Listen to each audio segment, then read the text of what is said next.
కాకినాడ జిల్లాలోని నియోజకవర్గ ఇన్ఛార్జీలతో జనసేన పార్టీ రాష్ట్ర అధ్యక్షులు పవన్ కళ్యాణ్, పీఎస్సీ చైర్మన్ నాదెండ్ల మనోహర్, రాష్ట్ర నాయకులు నాగేంద్రబాబు సమావేశమయ్యారని జనసేన పార్టీ ఉమ్మడి తూర్పుగోదావరి జిల్లా అధ్యక్షులు కందుల దుర్గేష్ తెలిపారు. కాకినాడలో జనసేన అధినేత పవన్ కళ్యాణ్ తో సమావేశం అనంతరం జనసేన పార్టీ ఉమ్మడి తూర్పుగోదావరి జిల్లా అధ్యక్షులు కందుల దుర్గేష్ మీడియాతో మాట్లాడారు.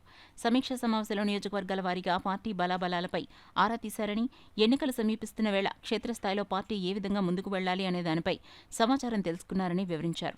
జనసేన అధినేత పవన్ కళ్యాణ్తో సమావేశమయ్యేందుకు కాకినాడ జిల్లాలోని అన్ని నియోజకవర్గాల ఇన్ఛార్జీలు, ముఖ్య నాయకులు కాకినాడ నగరానికి తరలి రావడం జరిగింది.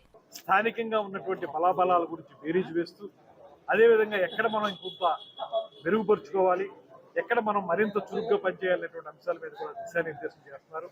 తద్వారా రాబోయే ఎన్నికల్లో ఈ రెండు పార్టీల కూటమి ఈ జిల్లాలో ఉన్నటువంటి ఉమ్మడి జిల్లాలో ఉన్నటువంటి 19 నియోజకవర్గాలకి 19 నియోజకవర్గాలు కూడా విజయం సాధించాలనేటువంటి ఏకైక లక్ష్యంతో ఈ కార్యక్రమానికి రూపకల్పన చేస్తున్నారు.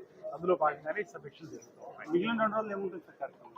రేపు ఎల్లుండ కూడా అంచెలంచెలుగా డ్వాక్రా సంఘాల వారితో కానీ, మహిళలతో కానీ, అదేవిధంగా వార్డుల్లో ఉన్నటువంటి జన సైనికులు, అభిమానులు వారితో కూడా సమావేశాలు పెట్టుకుని క్షేత్రస్థాయిలో పార్టీ యొక్క బలం ఏ రకంగా ఉంది, దాన్ని మరింత మెరుగుపరచడానికి ఏం చేయాలనేటువంటి దాని మీద పూర్తిగా దృష్టి పెడుతున్నారు. దాని ప్రకారంగా కాకినాడ పార్లమెంట్కి సంబంధించి తొలిసారిగా ఈ జరుగుతుంది. రాజమండ్రి పార్లమెంటు, అమలాపురం పార్లమెంటు కూడా తర్వాత జరుగుతాయి.